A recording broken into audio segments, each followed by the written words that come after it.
여러분은 잡채를 맛있게 만드는 방법을 아십니까? 잡채를 만들어 보신 적이 있으십니까?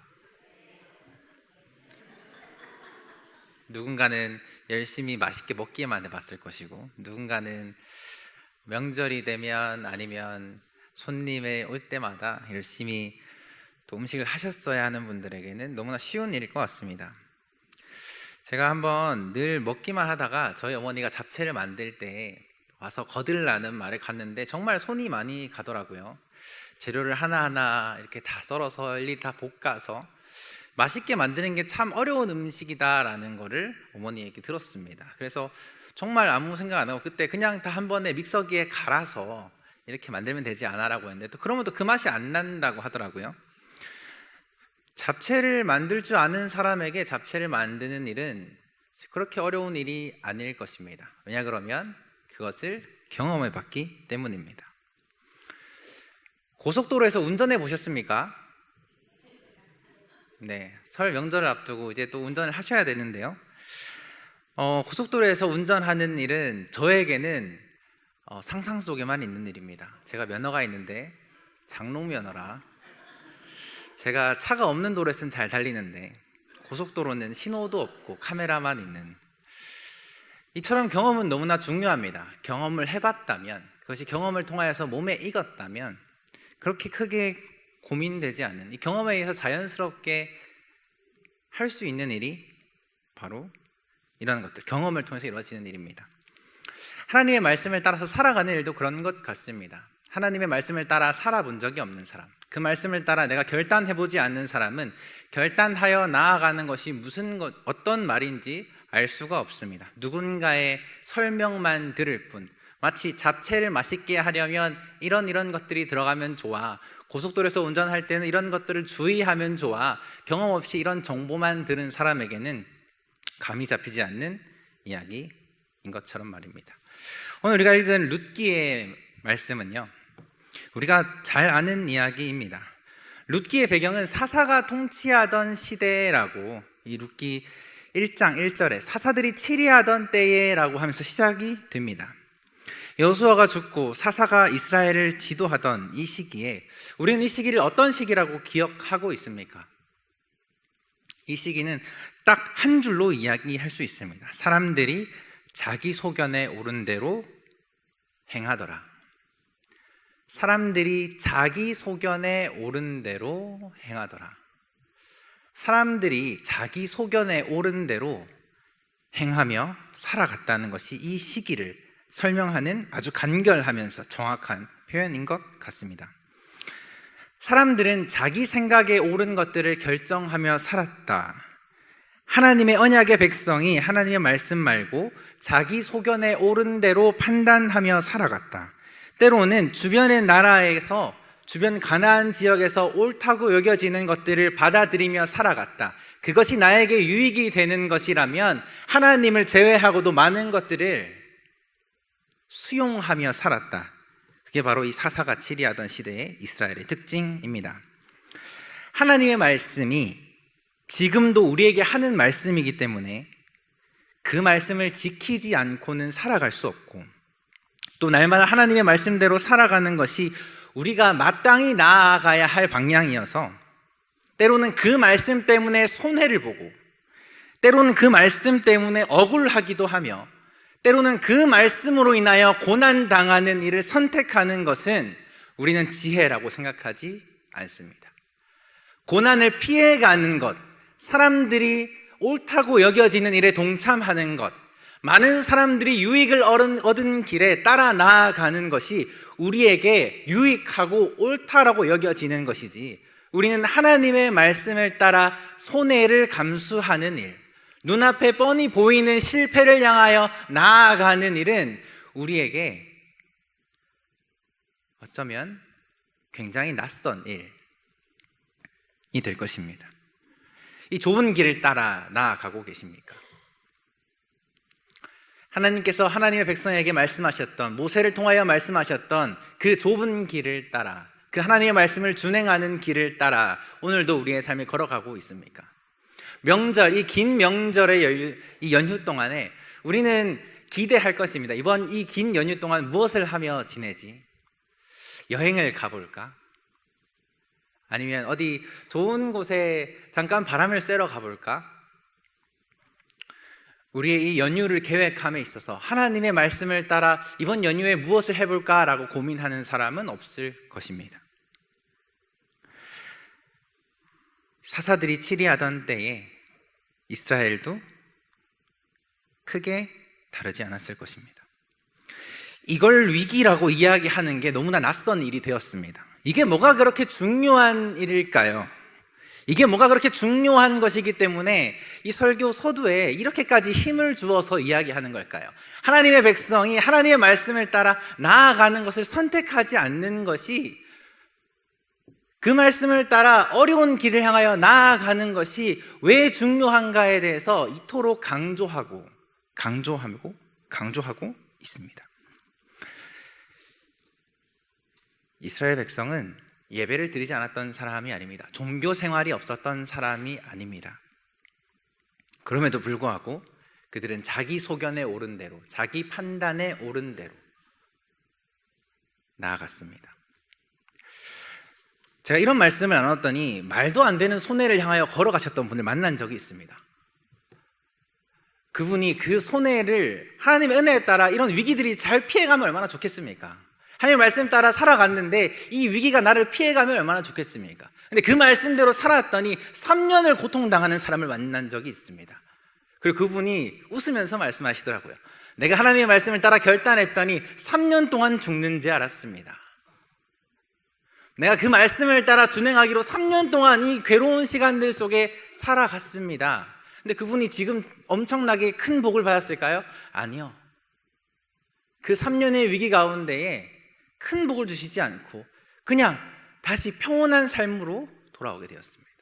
우리는 이런 긴 눈앞에 보이는 어려운 이것을 선택할 수 있겠습니까? 우리는 예배를 드린다고 말하지만 사실은 무언가를 받아가기를 원합니다. 하나님께서 우리에게 은혜를 주시기를, 은혜 주시는 걸 받기를 원하며 이 자리에 나와 있는 것은 아닌지 생각해 보아야 합니다. 우리는 시간을 드리고 우리의 정성을 드리지만 사실 우리의 마음의 중심은 드리지 않는 경우가 굉장히 많습니다. 우리의 일부를 하나님 앞에 드리는 것을 선택할 때가 많습니다. 우리의 전부를 하나님 앞에 드리기보다 나의 중심과 내가 정말 소중하고 아끼는 것들, 나의 삶의 방향을 향하여 하나님께 드린다기보다 해왔던 대로 할 수 있는 만큼 적당히 드릴 때가 많은 것 같습니다. 이스라엘 백성은 하나님의 말씀이 그들에게 우선순위가 아니게 되었습니다. 하나님의 말씀이 그들에게 선택사항이 되었습니다. 그렇게 했을 때에 가장 큰 문제는 바로 이 성경이 말하고 있는 약자에 대한 보호입니다. 모세를 통하여 하신 말씀 중에 하나님께서는 유독 이 약자에 대한 보호에 정말 진심이신 분임이 드러나게 됩니다. 고아와 과부, 나그네, 그리고 아이에 대한 보호를 하나님께서는 말씀을 통하여 이스라엘 백성에게 이 말씀을 준행하며 살으라고 강조하셨지만, 하나님의 말씀이 선택사항이 된다면 가장 먼저 힘을 잃고 가장 먼저 후순위가 되는 것은 바로 약자에 대한 보호입니다. 오늘 룻기를 통한 나오미의 이야기는 이 약자에 대한 이야기를 중심으로 다루려고 합니다. 약자에 대한 보호는 언제나 손해를 일으킵니다. 시간적 손해와 재정적인 손해와 정서적인 손해를 일으킵니다. 약자를 향하여 선대했기 때문에 바로 즉각적으로 주어지는 유익은 없습니다.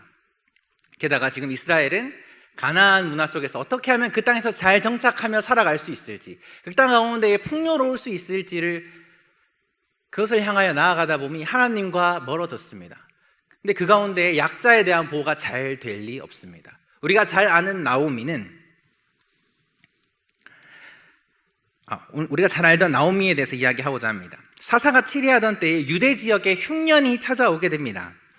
나오미는 그의 남편 엘리멜렉과 자기의 두 아들 말론과 기럨과 함께 모압 지방으로 이주하게 됩니다.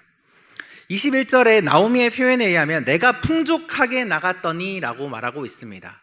그러니까 이스라엘의 흉년이 올 그때에 나오미는 풍족했습니다. 자기가 가지고 있는 재물과 자기 남편과 자기 아이들 데리고 내가 모압 지방에 이주해도 내가 가지고 있는 재물로 살아갈 수 있다라고 판단을 했을 것입니다. 우리가 해왔던 대로 힘을 합치면 모압에 가서도 더 풍요롭고 아름다운 삶을 살 수 있을 것 같다는 확신을 가지고 모압 땅으로 이주하게 됩니다. 그런데 그 땅에서 너무나 많은 것을 잃었습니다. 먼저는 그의 남편인 아비멜렉을 잃었습니다. 그리고 두 아들을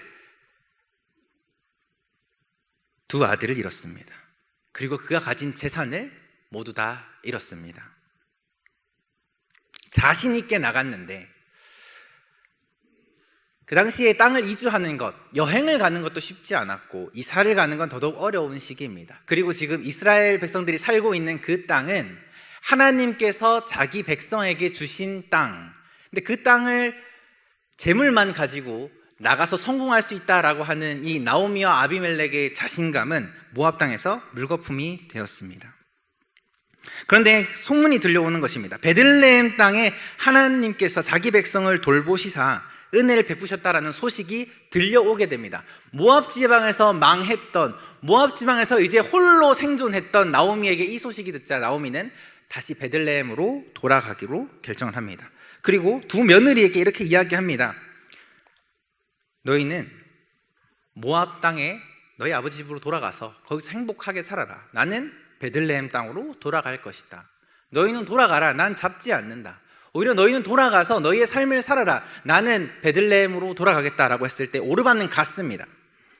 그런데 룻은 가지 않았습니다. 나오미의 이야기를 조금 더 보려고 합니다. 나오미는 과부가 되었습니다. 그리고 가난한 사람이 되었습니다. 룻기 1장 20절에서 21절 말씀을 함께 읽어보겠습니다. 1장 20절에서 21절 말씀입니다. 나오미가 그들에게 이르되 나를 나오미라 부르지 말고 나를 마라라 부르라. 이는 전능자가 나를 심히 괴롭게 하였음이니라. 내가 풍족하게 나갔더니 여호와께서 내게 비어 돌아오게 하셨느니라. 여호와께서 나를 징벌하셨고 전능자가 나를 괴롭게 하셨거늘 너희가 어찌 나를 나오미라 부르느냐 하리라. 베들레헴 땅에 돌아갔더니 나오미를 아는 사람이 너는 나오미가 아니냐라고 말하자 나오미는 이렇게 대답했습니다. 나를 더 이상 나오미라 부르지 말아라. 나오미 이름의 뜻은 사랑스러운 여인입니다. 사랑스러운 여인. 그런데 나오미는 자기를 더 이상 나오미라 부르지 말고 마라라 불러라라고 이야기합니다. 이 마라는 고난당하는, 그러니까 나는 지금 사랑받는 여인이 아니라 고난당하는 여인이다. 하나님으로부터 징벌을 받는 여인이다. 나는 괴로운 시절을 살아가는 여인이다 라고 이야기하고 있습니다. 이 나오미는 자기에 대해서 자기 자신을 바라볼 때에 일그러진 눈으로 자기 자신을 바라보고 있습니다. 자기의 인생을 한탄하고 있습니다. 하나님께서 나에게 저주하셨기 때문에, 하나님께서 나에게 징벌하셨기 때문에 나의 풍족하던 재산은 가난하게 되었고, 내가 믿고 의지하던 내 아들과 내 남편은 하나님께서 걷어가셨다. 이제 남은 인생은 행복한 인생이 아니라 쓰디 쓰고 고난 가운데 걸어가야 되는 인생이다라고 자기 스스로를 이야기하고 있는 나오미입니다. 자기 소견에 오를 대로 살아갈 때 누가 이 나오미를 향하여 불쌍한 마음, 긍휼한 마음으로 돌보겠습니까? 농사가 잘 되기 위하여 이방의 신들을 섬기던 이때에 누가 이 나오미를 향하여 자신의 생명과 같이 여기겠습니까? 이 나오미를 보며 전부 다 한마디씩 했을 것입니다. 우리가 힘들 때에 그 많던 재물로 우리를 돌보지 않더니 결국 모압 지방에서 다 떨어먹고 빈손이 되어 돌아왔구나. 누군가는 너무나 통쾌해하지 않았을까요? 그때 우리를 도왔더라면 지금 내가 너를 향하여 도울 텐데, 그때 그 재산을 가지고, 그 많던 재산을 가지고 모압 땅을 가서 잘 살아보겠다고 하더니 결국 빈손이 되어 돌아왔구나. 신앙이 있는 사람은 자기 자녀에게 이렇게 가르쳤을 것입니다. 저기 봐라, 저 여인은 하나님께서 징벌한 여인이며 모압 땅으로 이주해서 재물을 믿고 그것을 향하여 성공하기 위하여 나아갔던 여인은 하나님께서 빈손이 되게 하셨다. 자기 자손들에게 어떻게 말했을까요? 너희는 하나님께서 주신 땅에서 신앙을 가지고 잘 살아라.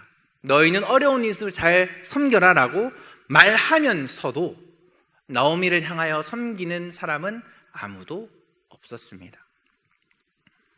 비방과 조롱거리가 된 과부 나오미입니다.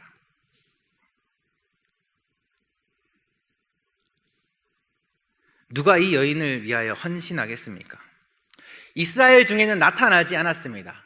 오히려 이스라엘 중에서 나타났어야 하는데 하나님의 언약의 백성 이스라엘 가운데에 나오미에 대한 개인적인 감정이 아니라 하나님의 말씀 때문에 나오미를 위하여 섬기는 사람들이 나와야 함에도 불구하고 이방 여인 룻이요, 모압 여자 룻이요, 성경은 족보조차 기록하고 있지 않는 룻이 이 나오미를 향하여 내가 어머니와 함께 살고 어머니와 함께 죽겠노라 라고 다짐합니다.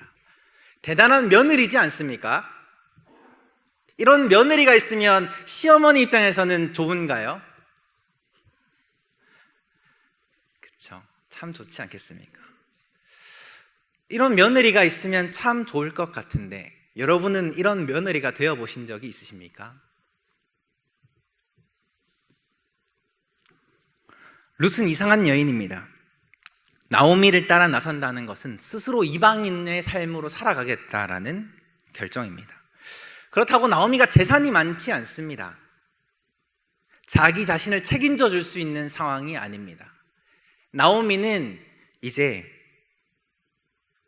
아들도 없고 남편도 없고 재산도 없는 여인입니다. 나오미를 믿고 나아갈 만한 것이 없습니다. 우리가 나오미를 믿고 나아가는 것은 어리석은 일이라고 말하는 것이 옳다라고 생각될 수 있습니다. 베들레헴을 향하여 나오미와 함께 따라간다는 것은요, 함께 그 고난의 길로 가겠다는 것과 똑같습니다. 그런 나오미를 룻이 말립니다. 나오미가 그런 룻을 말립니다. 돌아가라 이야기합니다. 하지만 정말 성격이 강한 여인인 것 같습니다. 룻은 오늘 우리가 읽었던 본문에 보면요, 아주 강하게 이야기합니다. 나에게 더 이상 그런 말 하지 마십시오. 나에게 더 이상 어머니를 떠나란 말 하지 마십시오. 어머니의 하나님이 나의 하나님이 되고 어머니가 죽는 곳에서 나도 죽을 것이고, 그러니까 어머니와 나의 생명을 분리해서 나는 바라보지 않습니다.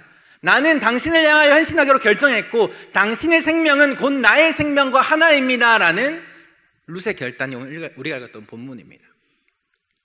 대단한 결단이지 않습니까? 이 룻이 누구냐 그러면요, 하나님을 모르는 이방 여인이요, 하나님과 관계없던 이방 여인이요, 예배를 드리지 않았던 이방 여인이요, 이 여인이 신앙 때문에 선택하는 것이 아니라 약자였던 나오미를 향하여 자신의 남은 인생을 그렇게 살겠노라라고 결정을 했습니다. 이 결정 위에 하나님께서 룻을 통하여 하나님의 역사를 이 땅 가운데 이뤄가시는 이야기가 룻기의 이야기입니다. 이 룻은 대단한 여인입니다. 내 어머니 나오미, 약자인 내 어머니 나오미, 더 이상 누군가 챙겨주지 않는 어머니를 향하여 하나의 생명, 나와 당신은 하나의 생명, 지금부터 나와 어머니는 함께 살고 함께 죽고 함께 고난당하며 함께 걸어갈 것입니다 라고 말하고 있는 것입니다. 모압 땅에서 룻이 보았던 건 하나님의 축복이 아니었습니다. 하나님 축복을 보고 나아갔던 것이 아니라 똑같이 고난당하는 여인이었습니다. 나오미는 그 여인을 향하여 이런 선택을 한다는 것 쉬운 일이 아닙니다. 하나님의 역사는 종교 생활을 뜨겁게 하는 사람들을 통해서 이루어지는 것이 아닌 것 같습니다. 하나님의 뜻을 고민하며 그 뜻을 따라 살기를 결단하는 사람을 통하여 오늘도 하나님의 역사는 이루어집니다. 오늘 우리가 살아가는 이 시간들 가운데에 우리는 이렇게 생각하곤 합니다. 과연 나를 통하여 하나님의 역사가 일어날까요? 과연 이 평범한 나를 통하여 하나님께서 대단한 역사를 이루어 가실까요?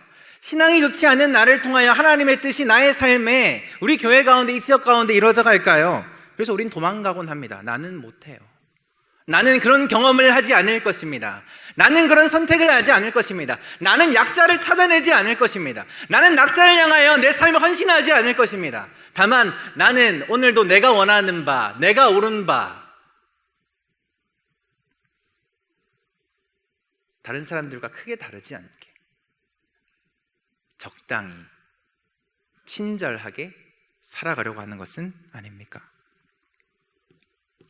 명절입니다. 이제 우리가 주중에 명절을 맞게 되고요, 또 많은 친척들과 또 많은 가족들과 함께 시간을 보내게 될 텐데요, 그 가운데에, 이 명절의 시간들 가운데에 우리가 섬기고 사랑해야 할 나오미는 누구입니까? 제가 아까 아침에 권사님께 여쭤봤습니다. 누구 권사님인지는 제가 밝히지 않을 건데, 제가 명절에 그런 고민들이 있습니다. 항상 맛있게 먹는 건 잘 하는데 그것만 잘해서 문제입니다. 그래서 뭘 도와드릴 수 있을까요? 어머니 입장에서 아니면 명절에 친척들과 함께 모였을 때 저는 무엇을 해야, 아들인 저는 무엇을 해야 될까요? 라고 했는데 권사님이 처음에 그렇게 말씀하시더라고요. 별로 할 게 없어요. 그래서 더 여쭤봤습니다. 집요하게. 뭔가 하나 있지 않을까요? 권사님께서 뭐라 말씀하시냐 그러면, 설거지 정도? 무거운 것을 들어주는 것 정도? 이거 못하는 사람 여기에 있겠습니까? 명절에 설거지 한번 도와주는 것, 그냥 가만히 앉아있다가 식사 때 밥 먹는 거 말고 무거운 거 같이 날라주고 같이 정리해주고, 우리 이런 것들을 통하여서 한번 나아가 볼 수 있지 않을까요? 고생하는 많은 여성들을 향하여 우리 남성들도 할 수 있습니다. 네, 하나님의 말씀을 실천할 수 있는, 그 말씀을 따라 나아가 볼 수 있는 귀한 명절이 되기를 원합니다.